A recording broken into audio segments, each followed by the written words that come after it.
แต่แกเราดีแบตที่ปังโง่เส้นนู้นตาเนี่ยพิวไล่ได้ส่วนพิวไล่ได้ใช่ไหมดีอะเสียทุยตัวได้ส่วนไปชาเนี่ยกามองตัวเนี่ยเด็กแค่พอมาแบตที่มีเล่นละบีส่วนยี่บนเนี่ยบลูลุสายมันเลยสุดท้ายก็ดีอยู่เล็กกันในวิดีโอเพื่อพูดมาพิพากษาเนี่ยพอวิจารณ์รู้แบตที่มีเล่นละได้จังยังก็เราเล่นอยู่เราชีดพิพากษาแบตที่จะตั้งโคลนเล่นละตามโมบันเนี่ยปัญจุเปียโลเล่นละตามโมบันเนี่ยเดนโมในวิดีโออาเปียมาตัวโลเล่นละตามโมบันเนี่ย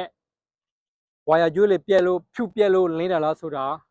เล่นอยู่ชีดพิพากษาဟုတ်ပြီကာမွန်သွားနေနဲ့ဒိုင်ခွက်ပေါ်မှာဒီလိုမျိုးဘက်ထရီမီလေးလာပြီဆိုရင်ပထမဦးဆုံးနေနဲ့ဘက်ထရီကိုအားဆွဲမဲ့လုံမှန်သမျှကိုအကုန်လုံးဖိတ်ရမှာဖြစ်ပါတယ်ဟုတ်ပြီကျွန်တော်ပထမဦးဆုံးနေနဲ့တကားမှန်လေးအကုန်လုံးဖိတ်ပါရှိသမျှမှန်လေးအကုန်လုံးဖိတ်ပါဖိတ်ပြီးတော့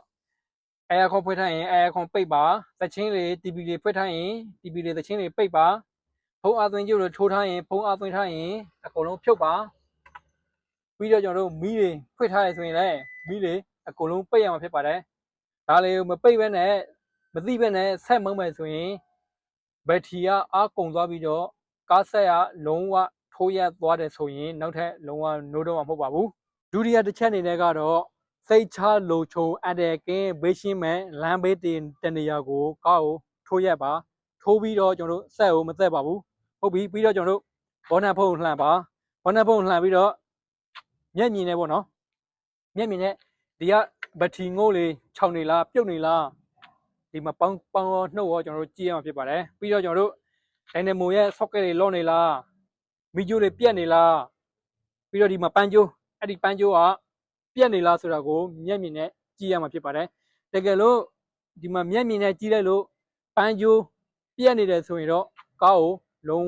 ဝဆက်မမောင်းပါနဲ့နီးစက်ရဝက်ရှော့ကိုဖုံးဆက်ပြီးဒါမှမဟုတ်ဘဲနဲ့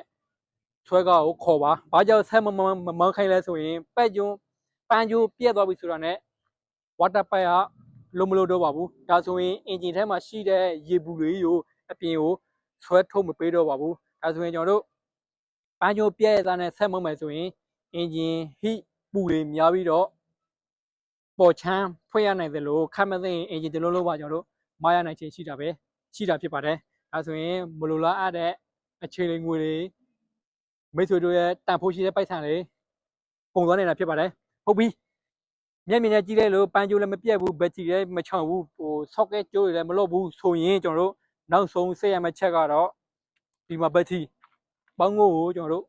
ဖြုတ်ကြည့်ရမှာဖြစ်ပါတယ်တကယ်လို့ဒီဘက်ထရီပေါင်းကိုဆက်နှိုးရင်းသားနဲ့ဖြုတ်လိုက်တဲ့ဆိုရင်ဖြုတ်လိုက်တဲ့ချိန်မှာဒီကဆက်ရထိုးရသွားတယ်ဆိုရင်သိချတယ်ဒိုင်နမိုနေပြီးတော့ဘက်ထရီတွေကိုအားပြန်မဝင်လို့တိုင်ခွဲမှာဘက်ထရီမီလင်းတာဖြစ်ပါတယ်။ဒါဆိုရင်ကျွန်တော်တို့နီးစက်ရဝက်ရှော့ကိုအမြန်ဆုံးမောင်းရမှာဖြစ်ပါတယ်။ကားမောင်းသွားတဲ့ချိန်မှာလည်း highway လမ်းမမောင်းပါနဲ့ကျွန်တော်တို့ဘေးလမ်းကပ်ပြီးမောင်းပါ။ဘာကြောင့် highway လမ်းမမောင်းခိုင်းလဲဆိုရင်ဘက်ထရီထဲမှာရှိတဲ့အားတွေလုံးဝကုန်သွားပြီဆိုတာနဲ့ကားထိုးရသွားမှာဖြစ်ပါတယ်။ထိုးရသွားပြီဆိုရင်ကားကိုလုံးဝနှိုးလို့မရတော့ပါဘူး။ဒါဆိုရင် highway လမ်းမောင်းမယ်ဆိုရင်ကျွန်တော်တို့ဆက်ထိုးရသွားပြီဆိုရင် blade ကိုနှင်းလို့မရတော့ဘူးမာသွားပြီကျွန်တော်လက်ကင်လည်းကြောက်ပြီးတော့လှည့်မယ်ဆိုရင်အန်တယ်ပိုရှိနေတာဖြစ်ပါတယ်ဒါကြောင့်လမ်းဘေးနေပြီးတော့အန်တယ်ကင်းဘေးရှိနေမြန်နဲ့ကျွန်တော်တို့မောင်းရမှာဖြစ်ပါတယ်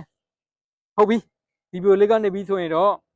ဒိုင်ခွက်ပေါ်မှာဘက်ထရီမီလင်းလာပြီဆိုရင်အရေးပေါ်နေနဲ့ဘယ်လိုလွတ်ဆောင်ရမလဲဆိုတာကိုသဘောပေါက်နားလည်ပြီးလို့မျှော်လင့်ပါတယ်တကယ်လို့မရှင်းနားမတမ်းမရှိရင်လည်း comment ပေါ်မှာဝင်ရောက်ရေးခက်မေးခက်ပေးလို့ရတာဖြစ်ပါတယ်ခင်ဗျာ